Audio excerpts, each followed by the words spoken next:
Irmãos, acerca dos dons espirituais, eu não quero que sejais ignorantes.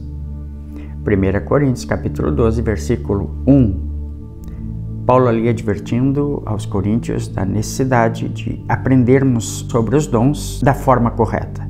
Ele adverte os coríntios, por quê?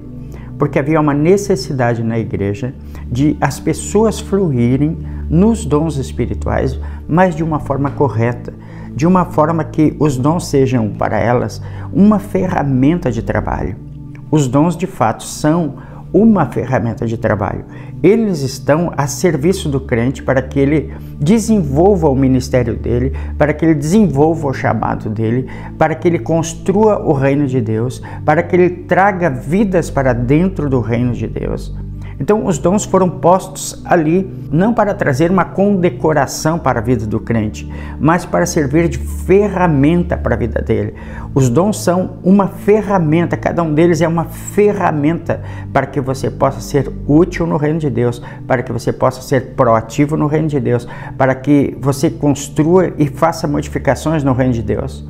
E a primeira pessoa que Deus quer que você alcance através dos dons é você mesmo. É a mim mesmo que Deus quer que eu alcance. É a você mesmo que Deus quer que seja alcançado. Por quê? Porque nós precisamos estar preparados para a guerra. A Bíblia diz que o soldado precisa estar habilitado para a batalha. Ele não pode se embaraçar com os negócios dessa vida.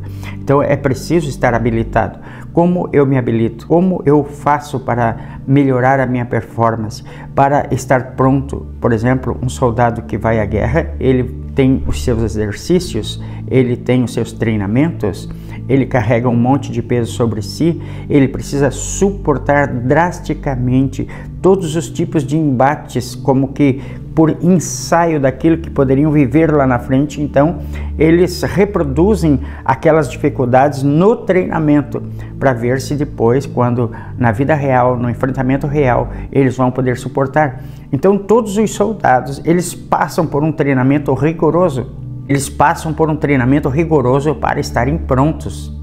Assim todos nós, eu e você como crentes, precisamos de um treinamento rigoroso através dos dons espirituais. Primeiro, para edificar a nossa fé, porque a fé é o maior instrumento que o crente tem depois da oração em línguas, porque a oração em línguas serve a fé, o dom da fé, para que eu venha e produza os milagres que são necessários, primeiro para a minha vida, primeiro para a minha provisão, estruturação espiritual, e depois para construir coisas na vida de pessoas.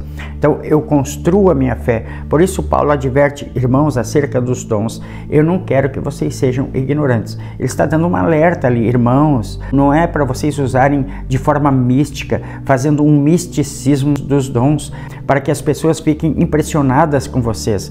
Não é nada disso que eu estou pensando. O fim do dom está no versículo 7, ele diz que a manifestação dos dons visa um fim proveitoso.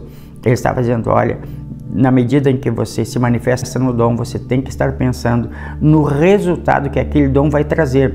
Quais resultados um dom, depois de se manifestar, pode trazer à igreja de Deus? Então, quando você se manifesta em um dom, você tem que ter em mente que você precisa trazer ou surtir um resultado a partir do uso daquele dom. Então Deus quer que você seja muito usado nos dons espirituais. Entretanto, é necessário que você se construa primeiro, que você se edifique em sua fé. Existem muitas pessoas que querem fluir nos dons, no entanto, não querem se estruturar, não querem mudar o seu caráter, não querem mudar a sua perspectiva, não querem a santificação, não querem viver ou se alimentar da palavra de Deus, não querem gastar tempo estando diante de Deus, não querem ir para o quarto, mas todas estas coisas são necessárias para o crente. Não é uma obrigação você orar, é uma necessidade. Ela não te salva, mas te mantém salvo. A oração é um produto de Deus para a nossa vida, para incrementar a nossa vida espiritual, para nos trazer primeiro estrutura emocional, estrutura espiritual, para nos trazer provisão financeira, para nos trazer cura para o nosso corpo e depois para influenciar outras pessoas. Então eu quero que primeiro você tenha uma vida de retidão, você tenha uma vida em santificação diante de Deus. Por que muitas pessoas preferem um culto avivado de final de semana, querem uma igreja que satisfaça elas? Por quê? Porque muitas delas não querem orar, não querem meditar, não querem ouvir Deus no secreto, não querem ter uma vida de retidão diante de Deus. Ou seja, elas preferem o prato pronto lá do restaurante da esquina do que fazer a sua própria comida. Então, é o que se vê de modo geral hoje em dia. Não significa que o culto abençoado, avivado, cheio do Espírito Santo, cheio de louvor, não sejam necessários. Mas é preciso que você queira fazer a própria comida em casa, ter uma vida em santificação diante de Deus. Por que as pessoas não querem a vida em santificação diante de Deus?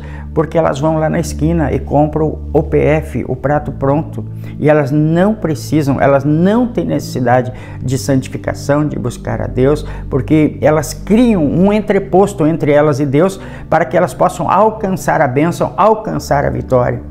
Isso é muito mal quando você depende do profeta, quando você depende do culto, quando você depende do pastor, do missionário, daquele outro, para que você absorva ou tenha as bênçãos de Deus. Deus quer te dar estrutura, Deus quer que você ande com as próprias pernas a partir de estar no quarto de oração.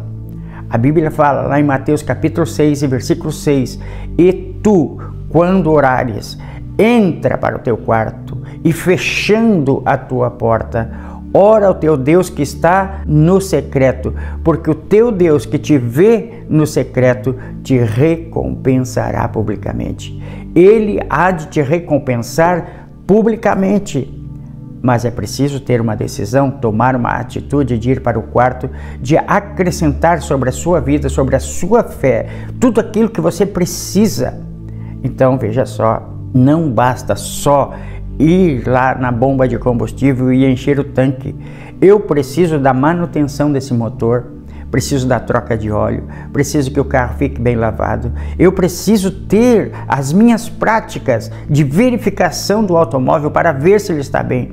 Agora, se você não ver, se você não observar aquilo que é preciso, se sempre que te dá dor de cabeça, você corre para o hospital, então é terrível.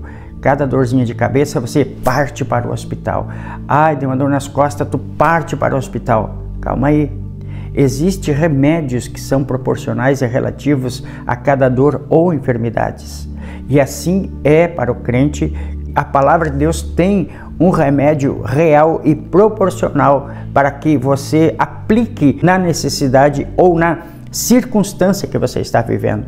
Eu preciso então verificar, eu preciso estar atento, eu preciso estar alinhado com o Espírito Santo, eu preciso estar indo a Deus, indo ao quarto para saber o que é preciso para a minha vida e não somente ir para o hospital, ir para o PF, o prato pronto, o bar da esquina para me satisfazer. Eu preciso ir a Deus, direto a Deus. Jesus disse, eu sou o caminho, a verdade e a vida. Ninguém vem ao Pai senão por mim.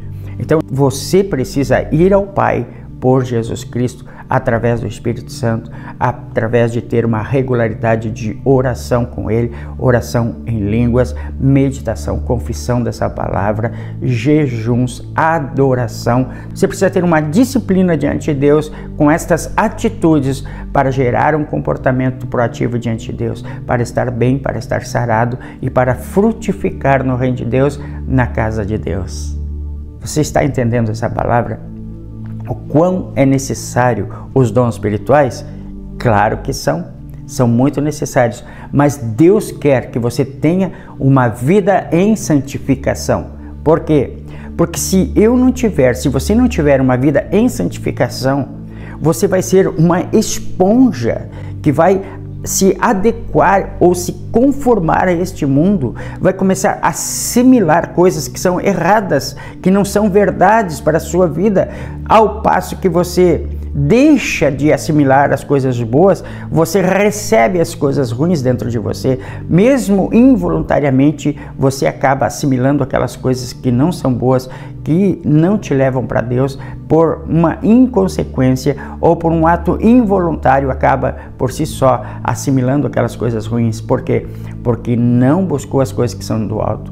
A Bíblia diz, portanto, se você já ressuscitou com Cristo, buscai as coisas que são de cima e não as que são da terra, porque já estáis mortos e a vossa vida está escondida em Deus, em Cristo Jesus. Ele diz, pensai nas coisas que são de cima e não nas que são da terra. Então, o que deve ocupar o seu pensamento deve ser as coisas de Deus, a palavra de Deus. Comece a absorver a palavra de Deus. A Bíblia diz, buscai com zelo a santificação, porque sem a qual ninguém verá o Senhor. Então, eu preciso investir a minha vida para me santificar. Não basta ser crente, não basta ser religioso, não basta ter uma doutrina na igreja, não basta seguir o conselho do pastor ou do apóstolo ou do missionário, não! Eu preciso ter o meu relacionamento com o Espírito Santo no privado, lá no secreto. Eu preciso me conectar com Deus. Não é porque Ele me ama, porque a graça me alcançou, que eu estarei salvo. Não. Eu preciso ter uma vida em santificação, porque sem a qual ninguém verá o Senhor. Então, qual é a minha escolha nessa hora? Buscar a Deus. Qual é a minha escolha? Me santificar. Aplicar em mim o remédio proporcional a cada momento ou adversidade que eu esteja vivendo. Através da palavra de Deus, eu conserto a minha vida. Eu fico bem espiritualmente. Eu resolvo os problemas meus e o problema dos outros, no sentido de ser frutífero na casa de Deus, no reino de Deus. Você quer mais de Deus? Vem estar conosco, entre em contato conosco, mande seu nome, sobrenome e a cidade que você mora e eu estarei incluindo você no grupo do Telegram para que você esteja conosco e venha nos nossos encontros que se dão toda sexta-feira no Zoom Cloud. Deus abençoe a sua vida. Eu vou orar por você agora. Pai, no nome de Jesus, eu ordeno agora que esta vida tenha sede de Ti, Te busque mais do que tudo, Senhor. Busque a Tua presença para estar alinhado contigo e recebendo tudo aquilo que Tu tens para ela. Assim eu ministro e abençoo esta vida no poder do nome de Jesus. Amém. Amém. Deus abençoe você, fique na paz, fique com Deus.